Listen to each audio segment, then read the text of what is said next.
caçando. Vale a pena, né?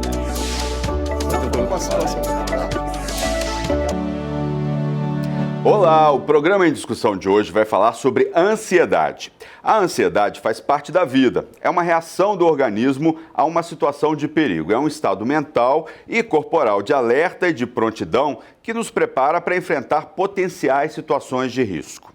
A ansiedade atinge mais de 260 milhões de pessoas no mundo. O Brasil é o país com o maior número de pessoas ansiosas, 9,3% da população, segundo a Organização Mundial de Saúde. Os dados mostram que 86% dos brasileiros sofrem com algum transtorno mental, como ansiedade e depressão. E para falar sobre esse tema, nós vamos conversar com a Sandra Tayar, psicóloga, psicoterapeuta e educadora da Associação Palas Atena, uma ONG que trabalha com cultura de paz, e o psiquiatra Luiz Gustavo Zoldan. Sejam muito bem-vindos, gente. Primeiro eu queria começar a falar, definir a ansiedade, por que a gente é tão ansioso nesse mundo de hoje, principalmente nas grandes cidades. Quais são aí as causas da ansiedade? Ela está relacionada com o quê, gente? Quem começa? Quer começar? Vai a Sandra. Olha, eu diria que nós vivemos num mundo vertiginoso, nós vivemos num mundo assolado por excesso de exigências e, ao mesmo tempo, um mundo que não propicia atenção, concentração, cuidado consigo mesmo. A gente vive numa velocidade em que, de alguma forma, é como se todo mundo estivesse em risco mesmo, né? Nós estamos descuidados do nosso corpo, dos nossos vínculos, nós estamos descuidados do planeta, né? Nós estamos sendo arremessados o tempo inteiro preocupados com o futuro, ou nós estamos no futuro, ou nós estamos no passado. A gente nunca está no presente, que é onde a gente deveria estar, né? O presente é o presente, né? É o presente que a gente tem, né? Para você poder viver, né, razoavelmente, você precisa estar presente. Para a gente estar conversando aqui, a gente precisa estar num ritmo, basicamente num ritmo de atenção e presença. A gente precisa de presença para estar aqui, né? E de fato a gente poder conversar. E de fato a gente poder ter um momento onde a gente aprende, onde a gente ensina. Onde a gente troca, né? Onde a gente troca. E a base da vida é troca.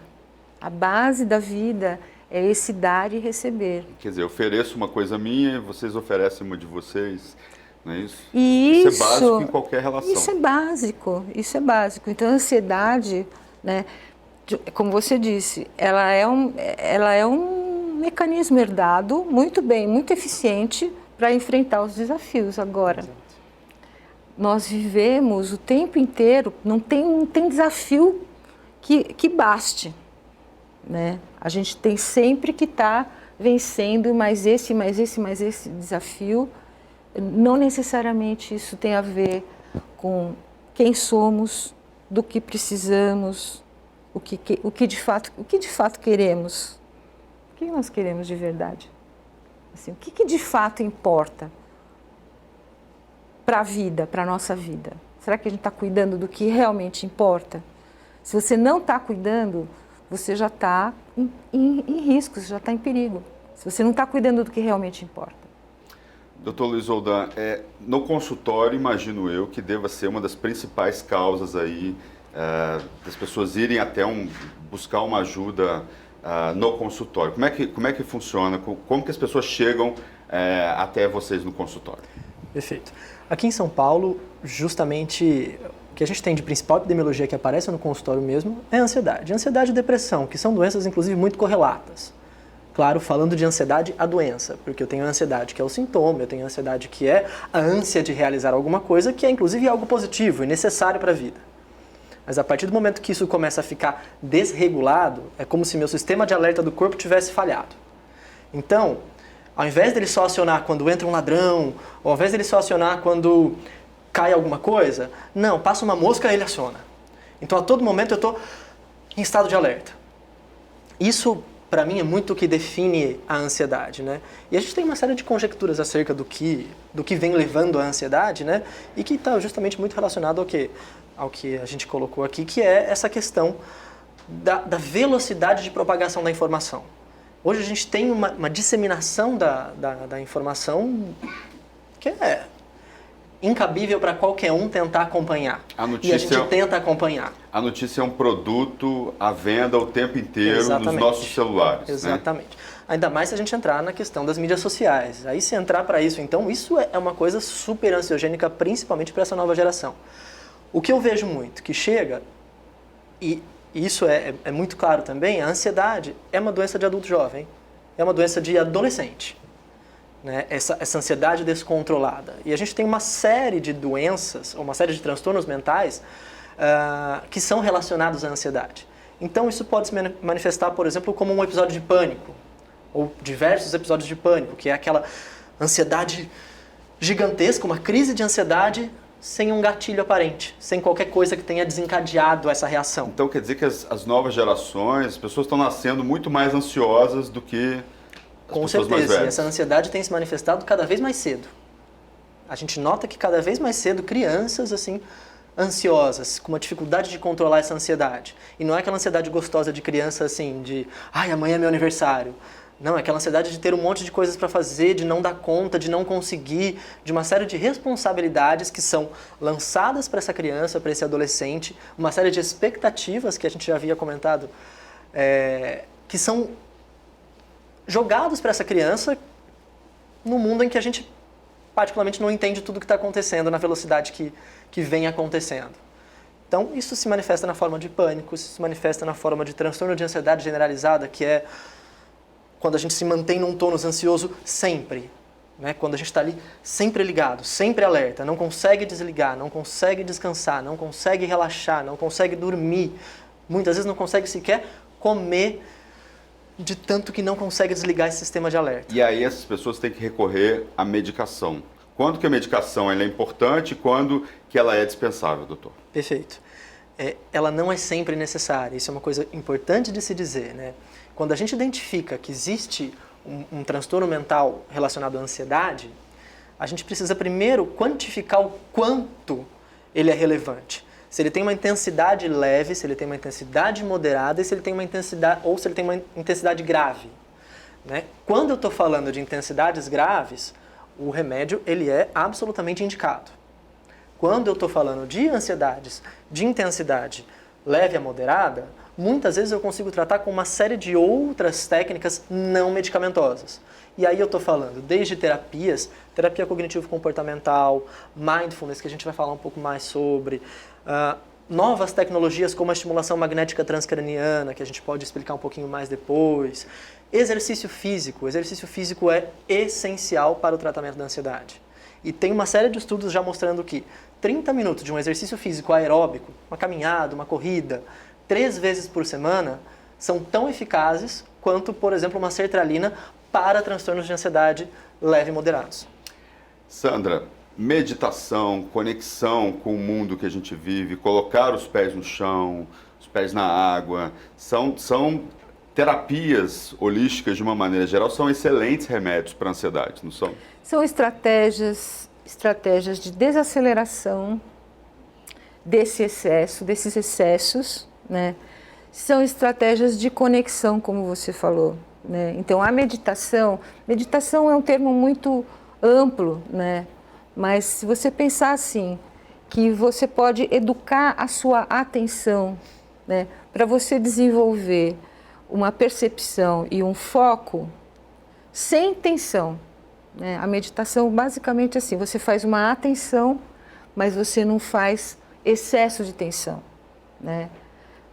Uma atenção que não faz excesso de tensão, ela vai poder estabelecer um fluxo dos teus acontecimentos internos. O que eu chamo de acontecimentos internos? Teus pensamentos, tuas imaginações, teus sentimentos e até a emoção e até a sensação. Quando você medita, você abre um campo em que você pode, de experiência, né, desacelerada.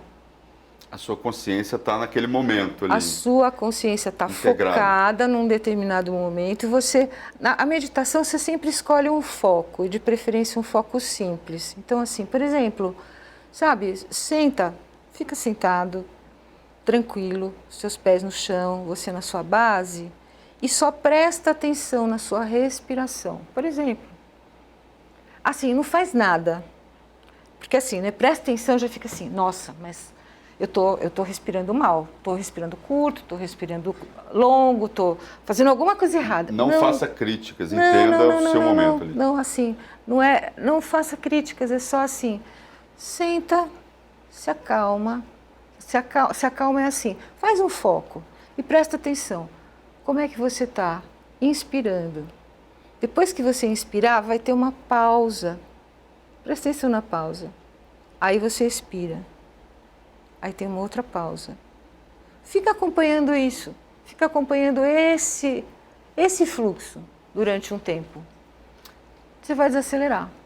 A ONG Palas Athena tem um trabalho, né, com vários setores da sociedade em relação a essa questão da ansiedade, inclusive com educadores, não é isso? Com certeza, assim, práticas meditativas, né, práticas que a gente chama de atencionais, né, que você pode desenvolver desde crianças pequenas até adultos, até com os adultos. Eu, particularmente, trabalho com cuidar de quem cuida, né? Então, eu trabalho com professores, trabalho com o pessoal que lida com a mediação, o pessoal que lida com a justiça restaurativa. E qual que é a ideia? A ideia é que você possa ter um espaço entre você e as emergências do mundo, né? Porque a gente vive de emergência em emergência. Então, como é que a gente baixa a emergência? Fazendo foco, fazendo atenção, né? E desacelerando essa atenção, né? E essa é uma maneira de trabalhar. Junto com esse trabalho de desaceleração, a gente vai também trabalhando no sentido de você também incluir o outro no campo da sua percepção, incluir o outro no campo da sua relação e de cuidado, estabelecer uma capacidade de diálogo. O diálogo não é uma conversa qualquer. O diálogo é uma situação onde você ouve, você realmente escuta o outro. E onde você também pode se colocar a partir de uma escuta de você mesmo. Você precisa se escutar também, né? Para você poder... Então, eu trabalho, né? E na Palas Athena a gente trabalha com aquilo que a gente chama das tecnologias da convivência. Cooperação, diálogo, escuta qualificada, escuta apreciativa, né? Círculo de paz, círculo de diálogo, né? Que são práticas em que você basicamente estabelece uma atenção plena para o acontecimento que é o encontro, né? O encontro com você mesmo, o encontro com o outro e o encontro com o ambiente também, né? Esse é o cuidado. O cuidado envolve que você tenha consciência, tenha um compromisso com a verdade, né? Essa é a ética do trabalho envolve isso, e que você se importe, que você se importa com o outro, com você mesmo e com o ambiente.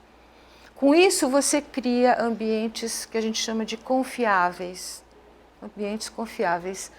Num tempo, e aí é um pouco mais do meu ponto de vista da anatomia emocional com a qual eu trabalho, a gente fala que a gente precisa de 2 elementos para o amadurecimento humano e da vida dos grupos e da convivência. É ambiente confiável e tempo formativo. O que é o tempo formativo? É o tempo que permite que você pode sair se tornando quem você é nas suas plenas capacidades, na sua plena potencialidade, né? O que a gente vê nas escolas? O que a gente vê? A gente vê assim... os professores sempre correndo atrás, né, do currículo, das milhares de vicissitudes que você tem no ambiente escolar, no entorno, né, salas cheias de superlotadas, muito conflito, muita briga, muita desatenção, muita dispersão, muita indiferença, né? Muita falta de cooperação, muita falta de minimamente uma atenção ao outro, né? Dr. Luiz Roldan, excesso de expectativas, a gente hoje tem muitas expectativas, a cultura do eu, são dois fatores que contribuem e muito para esse mundo de ansiosos que cerca a gente de uma maneira geral? Absolutamente, né? O excesso de expectativas é a fórmula da frustração, né? Porque, obviamente, a gente... Uma hora você vai se frustrar com alguma expectativa. Com alguma expectativa, né? Principalmente quando a gente tem expectativas muito altas, né? E hoje o mundo pede que a gente tenha expectativas muito altas. Até pela própria mídia social, porque todo mundo só posta o que é gostoso, o que é bonito, o que é maravilhoso. Ninguém posta seus problemas. Então a gente fica olhando o jardim do vizinho ali sempre muito bonito. E aí a nossa expectativa vai crescendo em relação a gente também. Agora, ter esse excesso de expectativa, ou essa expectativa muito alta, é a fórmula da ansiedade e da frustração. Né? Não tem como atingir tudo isso que a sociedade espera da gente ou que a gente mesmo espera da gente. Até eu estava gostando bastante do que a gente estava falando aqui, porque dentro até da própria psiquiatria e da própria psicologia, né, a questão da meditação, ela muitas vezes, antigamente, era vista como algo não científico, algo que não tinha nenhuma eficácia. E hoje a gente isso tem... até quando? Até anos... Até idos de 10, 15 anos atrás. Tá? Não é nada muito longe, não. Tá. Mas hoje a gente tem, inclusive, técnicas psicoterápicas, que a psicologia e a psiquiatria, então, abarcaram a questão, por exemplo, da meditação, que é o próprio mindfulness. O mindfulness é uma técnica de atenção plena. É uma teorização da meditação. Né? São técnicas para que você consiga, então, se afastar desses pensamentos, dessas expectativas e observá-los de uma outra perspectiva. Né? Um exercício que o mindfulness usa bastante é o exercício de visualizar um rio e os seus pensamentos, visualizar os seus pensamentos passando por esse rio. Você esvaziou a cabeça? Não esvaziou. Mas você está olhando de outra perspectiva. Então você consegue mudar o seu foco e estar mais presente. Né? Então isso, por exemplo, é uma técnica que pode ajudar, claro, em casos de ansiedade leve, em casos de ansiedade moderada. Quando eu tenho crises de pânico muito recorrentes, quando eu tenho um transtorno de ansiedade generalizada que a pessoa não consegue sair de casa, quando eu tenho fobia social que eu não consigo sequer conversar com o outro, essas técnicas não vão bastar. Até porque provavelmente o indivíduo não vai nem conseguir executar. A síndrome do pânico é uma evolução dessa questão do diagnóstico de ansiedade? Ela pode ser uma evolução ou ela está ligada com outras questões também? Ela está ligada com outras questões, ela não é simplesmente uma evolução, são diferentes entidades. É claro que a gente usa esses termos para tentar categorizar uma coisa que não tem categoria, né? Porque é a gente tentando compartimentalizar o cérebro. Isso é pânico, isso é ansiedade generalizada, isso é... Quando a gente vai para a prática clínica, fica tudo muito misturado. Mas a grande diferença, na verdade, é que o pânico ele não tem um gatilho específico, são crises...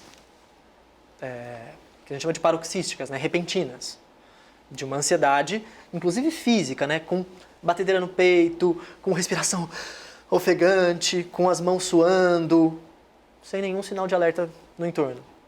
Né? Enquanto a ansiedade generalizada, muitas vezes ela tem gatilhos, ela tem outras coisas que desencadeiam. A fobia social, ela é, por exemplo, basicamente quando a ansiedade ela é só relacionada ao convívio. Eu tenho dificuldade de me comunicar com as pessoas, eu tenho medo de me comunicar com as pessoas. E aquele medo vai me trazendo sintomas de ansiedade que são incapacitantes. E aí eu não saio mais de casa. Tá certo, vamos agora assistir aqui no telão um vídeo. Tem ali a Diskin falando sobre ansiedade também, contribuindo com essa discussão. O vídeo tem duas partes, vamos exibir uma das partes agora no primeiro bloco. Ela falando um pouco, ela é especialista nessa área também, além da cultura de paz, né?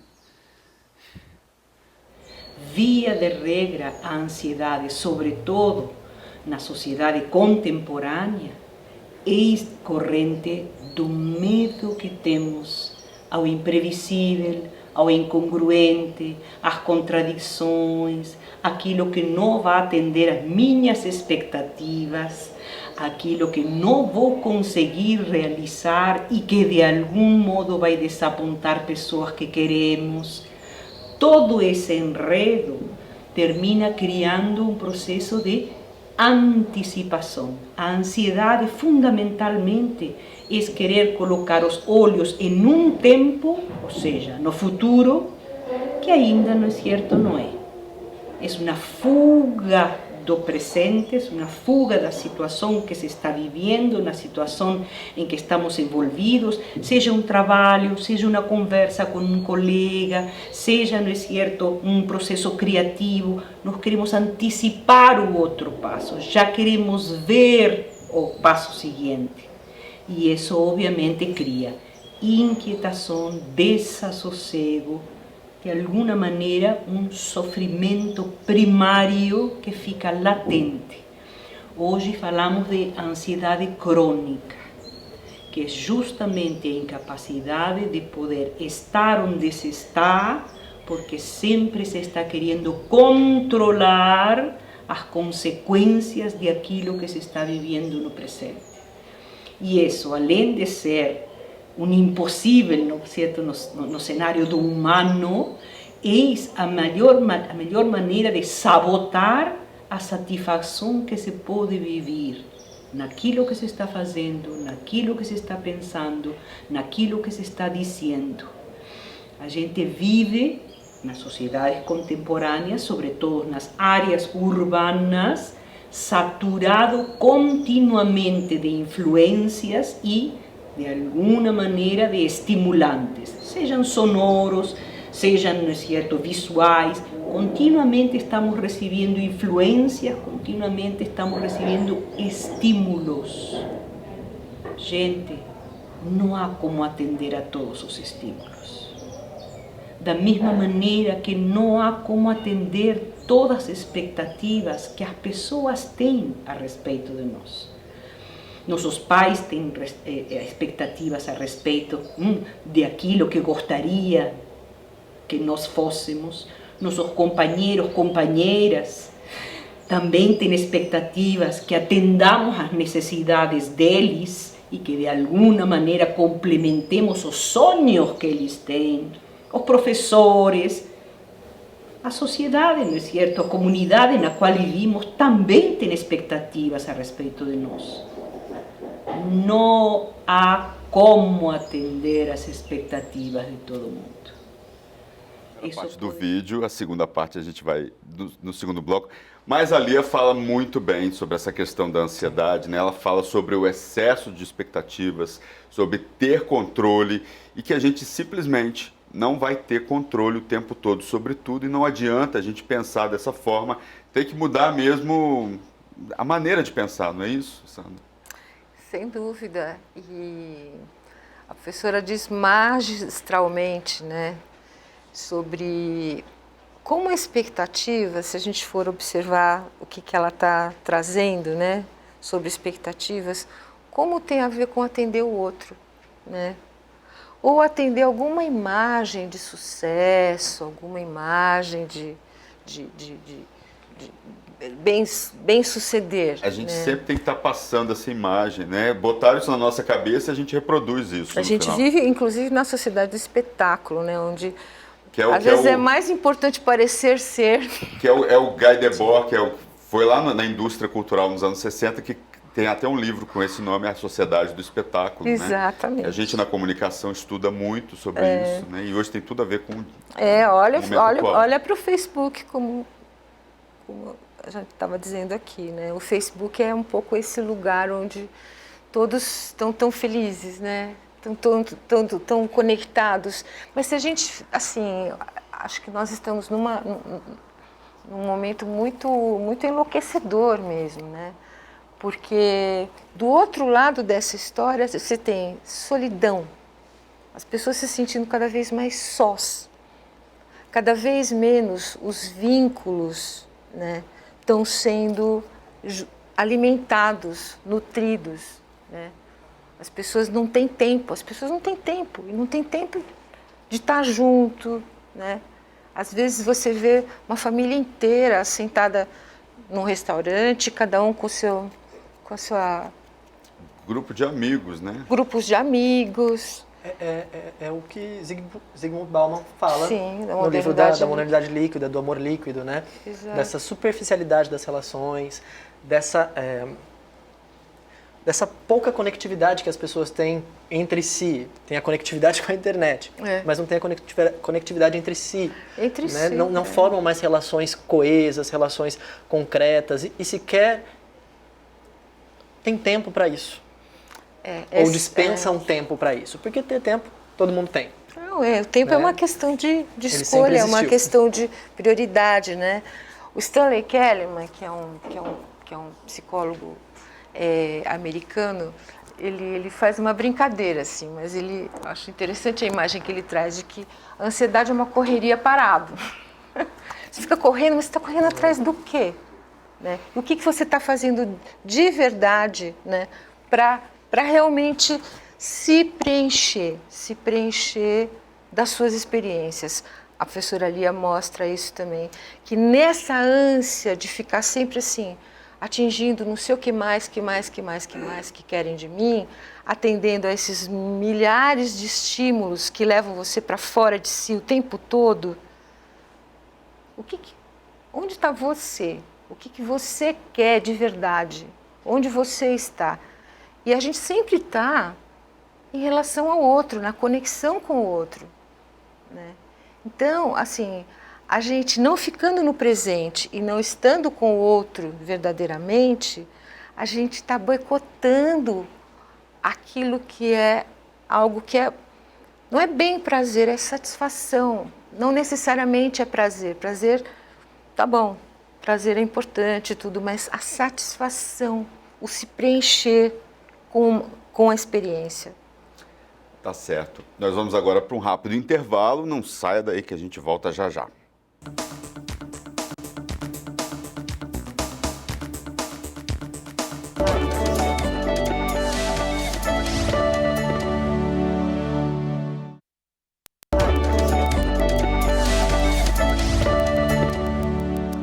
Estamos de volta com um programa em discussão que hoje fala sobre ansiedade. Aqui no estúdio, Sandra Tayar, psicóloga, psicoterapeuta e educadora da Associação Palas Atena, uma ONG que trabalha com cultura de paz. E o psiquiatra Luiz Gustavo Zoldan. Bem, um estudo feito pelo Instituto de Pesquisa e Orientação da Mente, o IPOM, mostra que 7 em cada 10 pessoas que moram em cidades com mais de 2 milhões de habitantes reconhecem que sentem com frequência sintomas que indicam algum tipo de estresse. O levantamento ouviu 2.000 pessoas entre 20 e 50 anos em São Paulo, Rio, Salvador, Belo Horizonte, Brasília e Fortaleza. Vamos começar falando um pouco sobre isso? Quer dizer, cidades grandes trazem aí uma série de problemas de ansiedade, né? É o trânsito, é a quantidade de gente, é essa falta de conexão com a natureza, né? Essa coisa do urbano, concreto, o asfalto. Como é que vocês veem? O medo de ser assaltado, o medo aqui, né? No Brasil, principalmente. Aqui no Brasil, né? aqui nas grandes cidades, o medo de ser agredido, né? Sim. Tem um estudo que compara 24 cidades de diferentes países. É um estudo de 2014, se eu bem me lembro. Chama Megacity, a parte de São Paulo chama Megacity São Paulo. E ele identificou entre esses 24 países que o Brasil, São Paulo especificamente, é quem tem o maior ranking de transtornos mentais. Né? Identificando que 30% da população entrevistada tinha já tido algum tipo de diagnóstico de transtorno mental e que desses 20%, 19,9% eram transtornos ansiosos, que eram o topo da lista, né? Então, por que será que o Brasil, especificamente, dentre 24 países, e a grande maioria desses países do estudo, países desenvolvidos, com uma segurança pública melhor, com menos violência, estaria aí em primeiro lugar, né? Essa questão muito relacionada à insegurança, alerta, né? De novo, ansiedade é fuga, alerta. Então, Brasil, a gente tem que estar sempre alerta. Tem que estar sempre pensando, né? Se eu posso ser assaltado, se eu não posso. Se eu posso sair tranquilo, se eu não posso.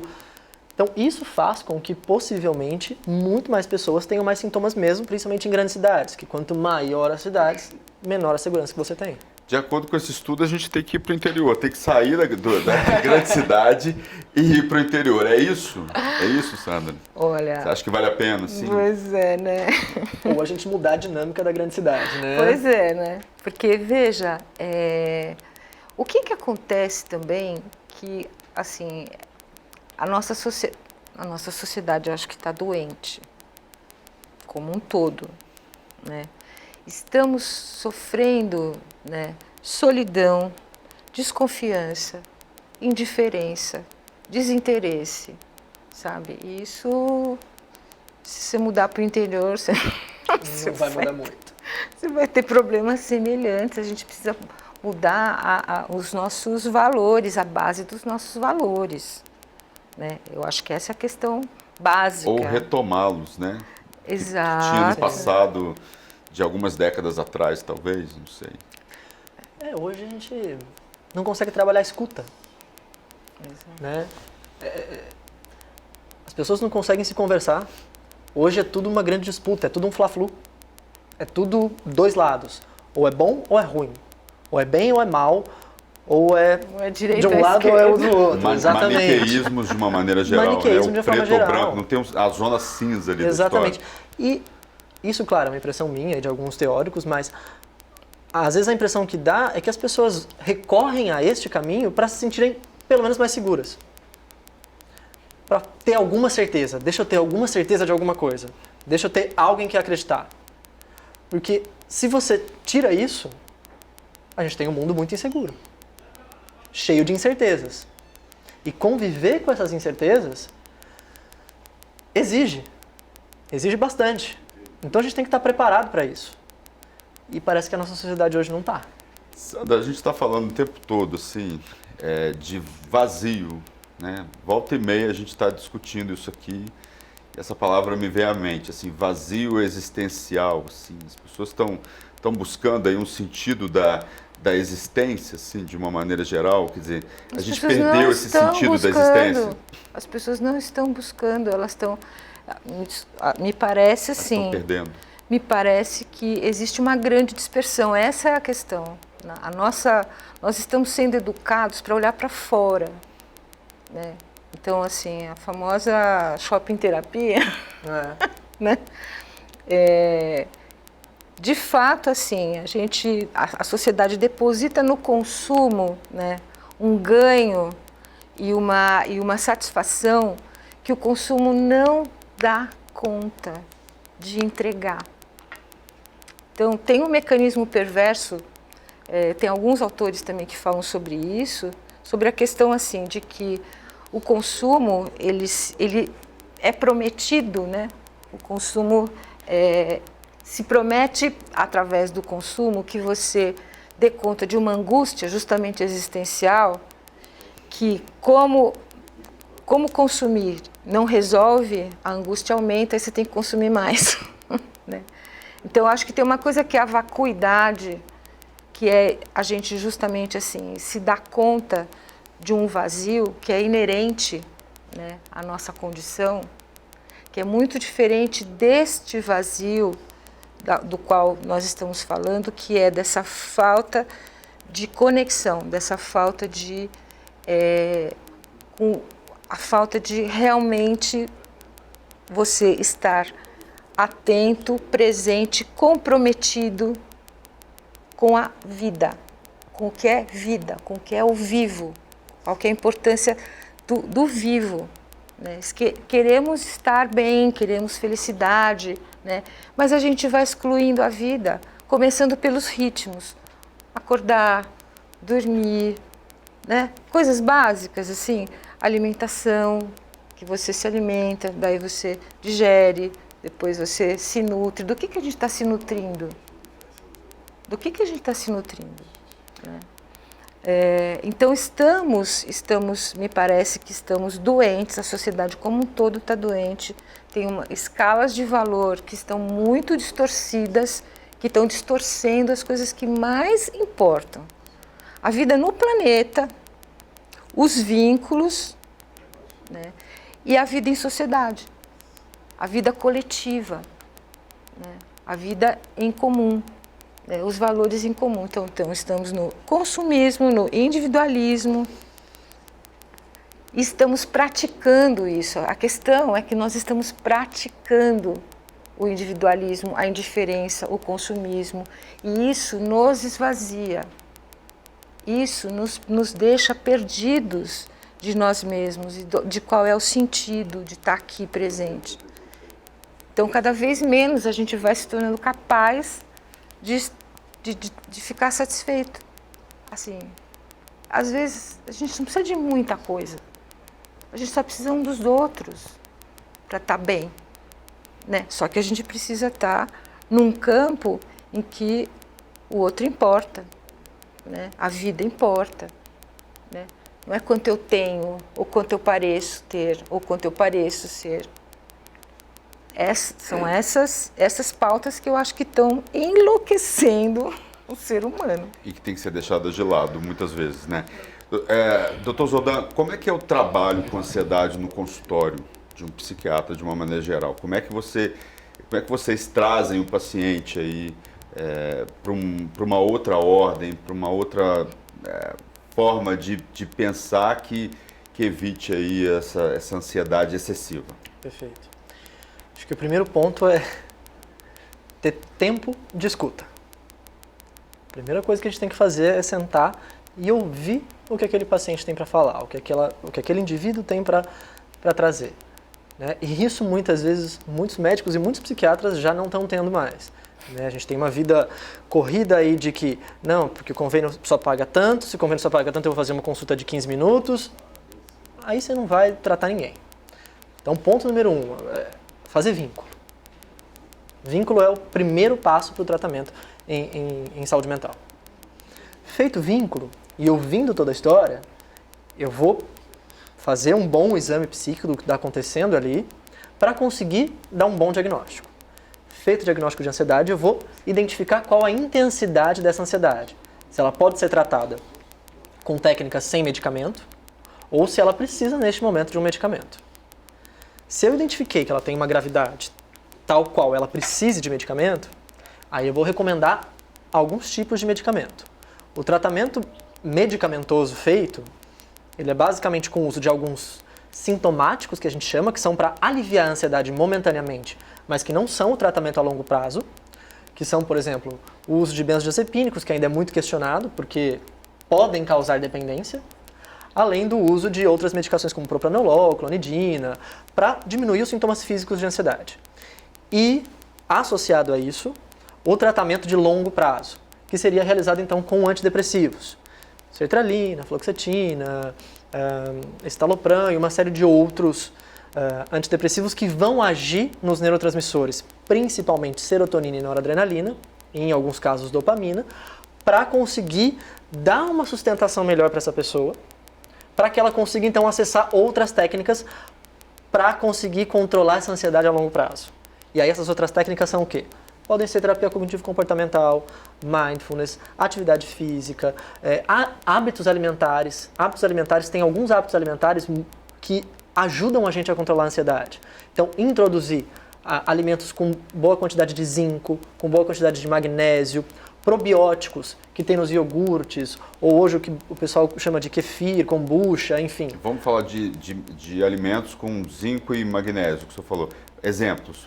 Espinafre, verduras muito verdes, aspargos. Aspargos são comprovadamente ansiolíticos. Eles diminuem a ansiedade, então introduzir aspargos é interessante. Castanhas, algumas castanhas, principalmente nozes e castanha do Pará. Castanha do Pará tem bastante zinco e as nozes bastante magnésio. Então são alimentos que comprovadamente são eficazes no controle da ansiedade, por exemplo. Tá certo. No primeiro bloco eu prometi passar a segunda parte do vídeo da Lia Diskin. Vamos acompanhar a segunda parte agora do vídeo de 7 minutos que ela fala sobre ansiedade. Sem deixar de ter sonhos, sem deixar de ter aspirações, a realidade se impõe.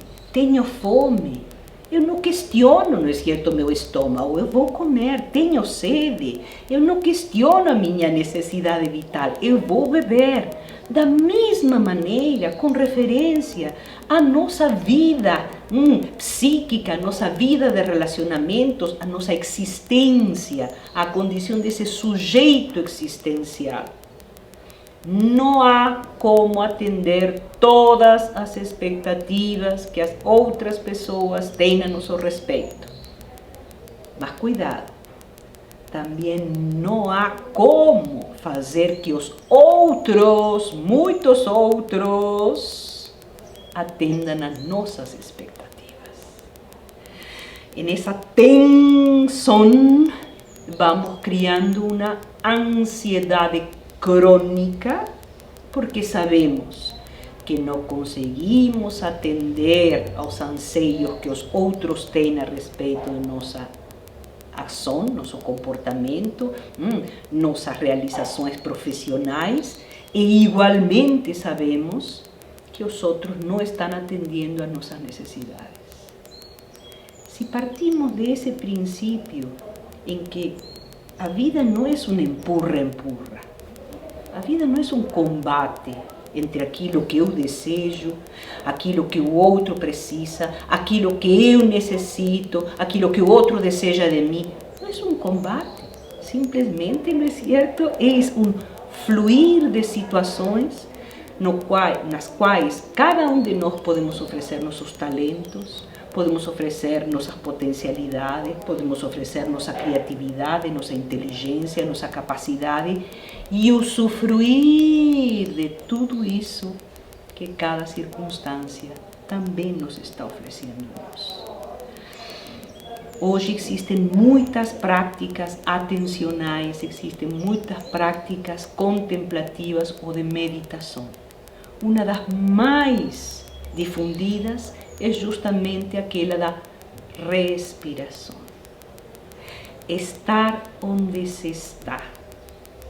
Assim como a gente inspira e não pode expirar ao mesmo tempo que inspira, cada momento tem sua necessidade, não é certo? E sua exigência biológica. Cada circunstância que estamos vivendo é única. E se a gente simplesmente a superpõe a algo que ainda não está vivo, não está real, não está oferecido como possibilidade, perdemos a imensa e extraordinária benesse de poder usufruir, de poder nos gratificar com aquilo que está sendo vivido em cada momento.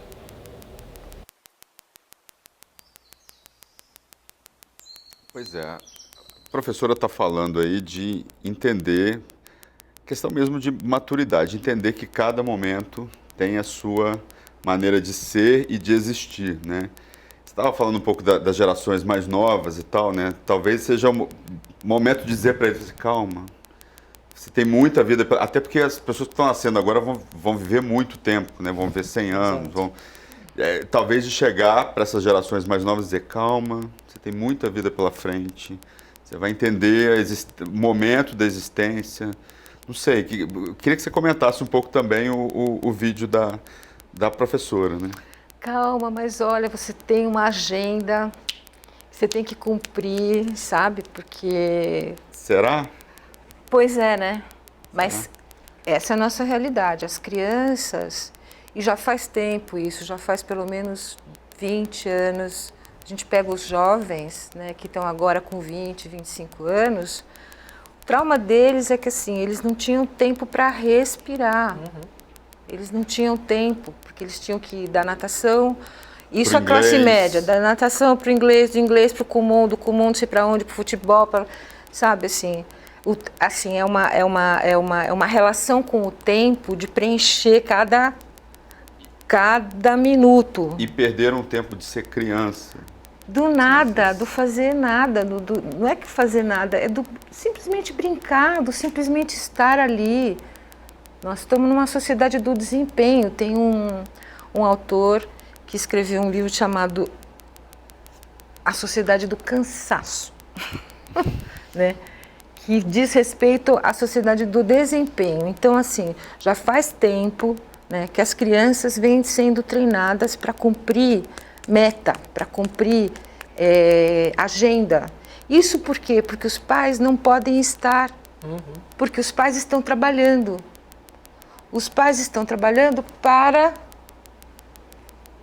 os filhos poderem ter as coisas, para a família ter as coisas. Mas será que esse ter é realmente necessário? Então... E talvez eles não estejam suprindo as crianças com o principal, que é a presença deles. Eu diria assim, sabe, calma não, fala assim, vem cá, vamos ficar junto? Vamos ficar junto, quero saber de você. Vamos fazer nada juntos, vamos tomar café da manhã, vamos passear, vamos viajar, vamos... Não quero saber, sabe, quantos amigos você tem, que nota você tirou na escola, tudo bem também, mas vamos estar juntos, vamos fazer coisas juntos, vamos cozinhar juntos, vamos passear, vamos ficar aqui proseando um pouquinho, vamos, sabe, deixa eu ver o que está acontecendo com você, o que você está sentindo, estar junto. Tem uma história que eu ouvi... Não é calma, assim, calma nada, que calma? Calma coisa nenhuma, assim, o mundo tá aí disparado, por que eu vou ter calma? Calma não, é calma aí, é assim, estamos juntos, vamos juntos para algum lugar, a escuta, né? Esse tempo, né? Tem uma filósofa que se chama Algária de Matos, ela fala de um sintoma do contemporâneo que é o tempo sem experiência. O tempo sem experiência é esse tempo que você tem que preencher, mas não tem o sentido da experiência no latim, né? É assim, perímetro, experimentar, é ir além do conhecido, ir além de onde você está, né? Essa experiência que a professora Lia está falando, sobre você poder usufruir da qualidade da sua presença e da qualidade da experiência que você pode ter, e é sempre com o outro, né? A gente enche a agenda de 1000 coisas, e isso o adulto também.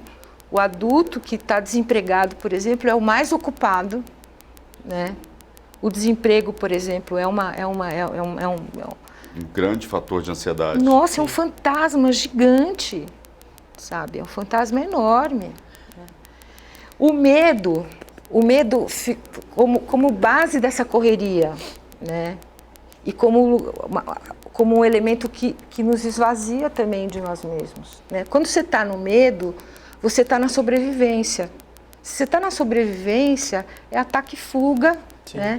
É resolver uma emergência. Maturar, amadurecer, você tem que ir além do medo. Você tem que ir além dessas expectativas em excesso que te deixam sempre tão precário e tão distante do outro, né? Sair do medo é baixar a bola da expectativa, da pressa, sabe? E dizer, olha, não vou para lugar nenhum não, vou ficar aqui com você.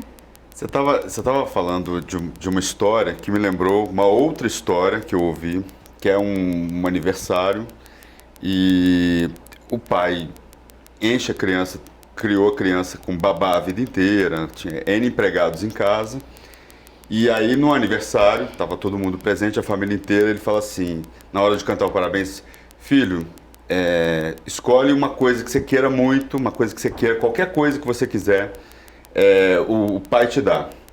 Aí o filho falou pro pai assim, posso pedir qualquer coisa mesmo? Qualquer coisa que você quiser, eu te dou, né? Eu queria mais o senhor aqui em casa. Eu queria mais a sua presença aqui. Nessa hora o pai engoliu a seco, todo mundo engoliu a seco. Quer dizer, a criança estava pedindo, não precisava de nada ali, né? Ela precisava simplesmente da presença do pai. E vai ver que o pai também quer isso, só que ele não sabe como. Porque o adulto, assim, né, não vamos demonizar os pais, assim. Claro. Estamos, né, todos numa engrenagem gigante. O pai achando que, sabe, ele precisa estar lá para providenciar, mas talvez ele também queira estar presente junto. Ele também está cumprindo as expectativas da sociedade, que a sociedade está pedindo para ele, que a família dele tem que ter muita coisa. Acho que o que a Sandra diz muito é disso, né? Que a gente vive uma sociedade do imediatismo. Eu quero agora. Eu quero tudo e eu quero agora. Quero tudo, quero agora. É isso. E esse pai está tentando dar tudo agora para esse filho, mas não está dando nada do que o filho deseja. Mas tomou uma grande lição do filho. Com certeza. No aniversário do filho, Com né? certeza. E que a Tem gente está uma- refletindo agora sobre isso. Tem uma Exato. letra de música muito legal do Kid Abelha, que fala também sobre essa superficialidade da nossa experiência, né? Que fala assim: eu tenho pressa em muita coisa, me interessa, mas nada tanto assim. Que é o nome da música, Nada Tanto Assim, que ela chama. Né? É isso, assim, como é que a gente baixa essa bola, sabe? Menos tudo, sabe? Assim, Sim. menos tudo, assim. E só escuta, só tá junto, só... Né? E fazer porque para quê? Para você construir um dentro. Para você construir um espaço interior, o teu processador interno da experiência. A impressão que dá é que a gente perdeu a capacidade de aproveitar o tédio, de aproveitar o vazio, de aproveitar A natureza. a natureza, de simplesmente estar, né? E isso, na minha visão, claro, eu lido muito mais com dependência química, inclusive, do que ansiedade, né? E aí, para mim, vem uma relação clara, né? Quando eu tenho ansiedade demais, quando eu tenho frustração demais, quando eu quero tudo aqui agora e eu não estou conseguindo, eu preciso fugir disso, porque aqui dentro eu estou despedaçado. E aí entra também a droga no meio disso tudo. A droga acaba sendo uma consequência, então. Muitas vezes é uma desse fuga. processo. Muitas vezes é uma fuga. Muitas vezes é uma fuga. E tanto que hoje a gente vê, assim, diferentes tipos de substâncias sendo criadas, né? A gente tem aí uma série de pesquisas falando de mais de 80 tipos novos de drogas por mês. Né? É uma coisa absurda, né? E todo mundo ali buscando prazer para tentar sair dessa... Porque eu não tenho prazer em outras coisas. A gente está desaprendendo a ter prazer em coisas simples. Tá certo, gente. Eu queria agradecer a presença de vocês aí, a discussão do tema de hoje. O programa de discussão de hoje termina aqui. Lembrando que você pode rever todo o conteúdo no canal da TV Alesp no YouTube. Nós esperamos vocês no próximo programa, discutindo um outro assunto de relevância para a sociedade. Até lá.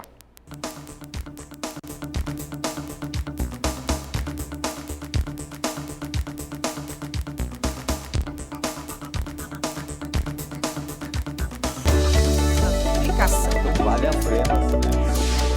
Muito bom passar.